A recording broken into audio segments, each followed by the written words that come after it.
네, 울산 남구갑 김상욱입니다. 그 후보자님 지금 외교 분야에서 제일 중요하고 급한 일이 뭐라고 생각하십니까? 네, 미국과의 관세 예, 협정을 그 관세 문제니까 네. 여쭤볼게요. 오전에 질의응답하실 때에 우리나라가 미국의 큰 무역 파트너고 동맹 파트너라서 우선순위를 둘 것이다라는 취지로 말씀하셨는데 맞죠? 그렇습니다. 왜 그렇게 생각하세요? 저는 좀 다르게 생각하는데 지금 관세 관련해서 4월 2일 관세 레터 나간 것과 7일 이후에 관세 레터 나온 게 지금 좀 다르죠, 그죠? 그렇습니다. 7월 7일 이후에 우리나라가 제일 먼저 관세 레터 받았잖아요. 왜 우리나라가 제일 먼저 받은 겁니까? 사실은 그것은 큰 의미는 없다고 생각합니다. 저는 그렇게 생각하지 않습니다. 이게 왜 큰 의미가 없습니까? 우리나라한테 먼저 주고 다른 나라는 달리 주고 있습니다. 지금 보면 중국에 대해서 4월 2일자에는 54% 상호관세 얘기를 하다가 지금 30%로 낮췄잖아요. 그렇죠?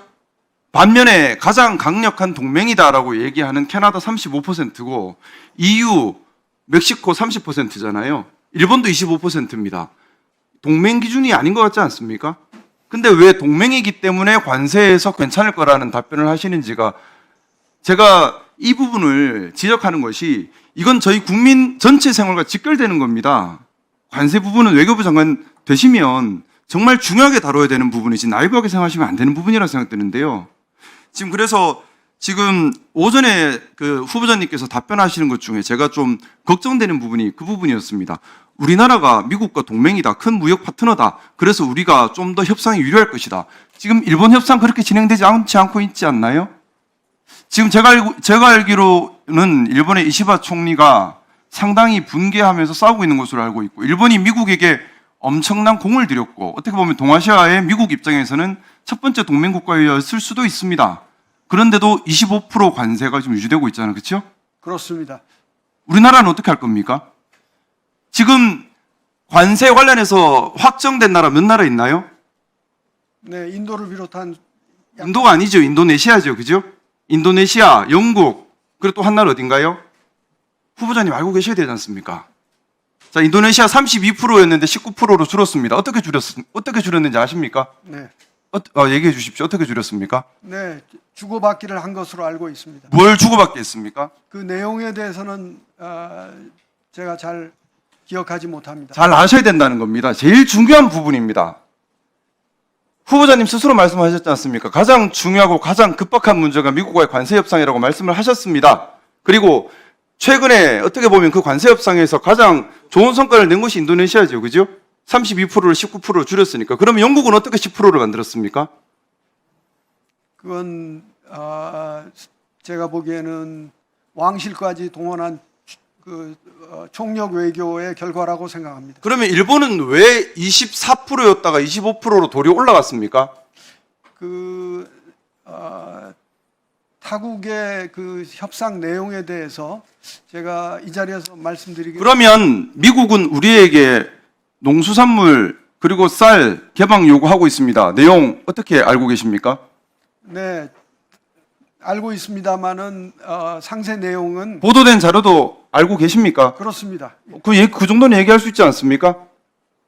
어떻게 보도됐습니까?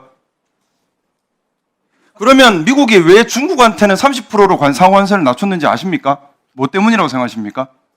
네, 히토리움 얘기가 있었습니다. 그러면 우리나라는 어떤 무기가 있습니까? 지금 보면 미국은 동맹이 중요한 것이 아니에요. 잘 아시겠지만 트럼프가 지금까지 외교 정책을 해온 것들을 보면 이 사람은 말한 거 무조건 실천하려고 집요하게 달려듭니다. 무기가 없으면 털리는 거예요. 중국은 히토류가 있으니까 54% 얘기했다 30% 내려오는데 일본이나 이쪽에는 뭐 미국 국채 이런 것들 외에는 다른 무기가 없으니까 끌려가고 있는 거지 않습니까? 그러면 우리도 우리만의 협상 카드나 이런 것들 준비해야 되지 않습니까? 어떤 거 준비하고 계십니까? 네, 여러 가지 그 대응책이 준비된 걸로 알고 있습니다. 아니요. 말할 수 있는 부분도 있고 말할 수 없는 것도 있을 수 있지 않을까요? 말할 수 있는 부분은 아무것도 없나요? 국민들께서 궁금해하시지 않습니까?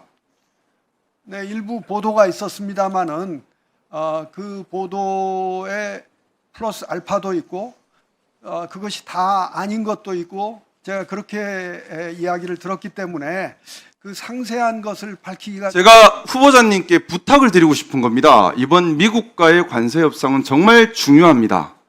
만약에 상호 관세 부분에서 또 품목별 관세 부분에서 우리나라가 제대로 된 입장을 확보하지 못한다면 정말 많은 기업들이 큰 어려움을 겪게 될 것이고 그것은 우리 국민들의 실물 경기에 바로 영향을 줍니다. 그렇기 때문에 외교부 장관이 되신다면 그 책임감은 매우 막중합니다. 후보자 자리에 서신다면 당연히 이 부분에 대한 면밀한 공부, 후보자님 스스로 말씀하셨습니다. 가장 중요하고 가장 급박한 문제라고 먼저 말씀을 하셨습니다. 그런 부분에 있어서 좀 더 경각심을 가져야 된다는 말씀을 드리고 싶은 것이고요. 저는 오전에 후보자님 답변 중에 동맹이기 때문에 우리가 무역 파트너이기 때문에 괜찮을 것이다. 그것은 일본의 예만 보더라도 전혀 사실과 맞지 않는 것이죠. 또 중국의 예만 보더라도 사실과 맞지 않은 것이죠. 미국의 전체 수입 규모 중에서 우리나라가 차지하는 규모가 4%밖에 되지 않습니다. 미국 입장에서는 그렇게 큰 무역 상대국이 아닐 수 있어요. 그렇기 때문에 우리나라에게 가장 먼저 관세 레터를 보내고 상황을 본 것이죠. 그러면 우리가 중요 무역 파트너이기 때문에 봐줄 것이다. 그거 아닌 겁니다. 그러면 미국과 어떻게 협상을 할 것인가? 우리가 미국에서 요구할 것은 무엇이고 내줄 건 무엇이고 과연 막을 수 있는 카드는 무엇인가? 순서는 어떻게 해야 될 것인가? 구체적 전략 기획 열심히 연구하셔야 된다는 말씀을 정말 부탁드리고 싶은 겁니다. 네, 그 당부의 말씀에 감사드리고요. 제가 지금 오늘 여기서 답변하는 내용은 사실은 협상의 상대방에게 다 알려지는 것입니다. 그렇기 때문에 제가 생각하는 바를 다 그대로 말씀드릴 수 후보자님 말씀 중에 죄송한데 이미 언론 보도에 나와 있고 공식화된 것들 그리고 다른 나라의 협상 내용들 이 정도 중에 공개된 것들은 얘기할 수도 있다고 생각합니다. 전부 다 답변할 수 없다는 취지로 넘어가시면 인사청문회를 어떻게 진행하겠습니까? 그건 국민들에 대한 예의도 아닙니다. 그래서 앞으로 준비하시는 과정에서 이 부분 철저하게 준비해 주시기를 부탁드리겠습니다. 네, 잘 알겠습니다. 수고했습니다. 다음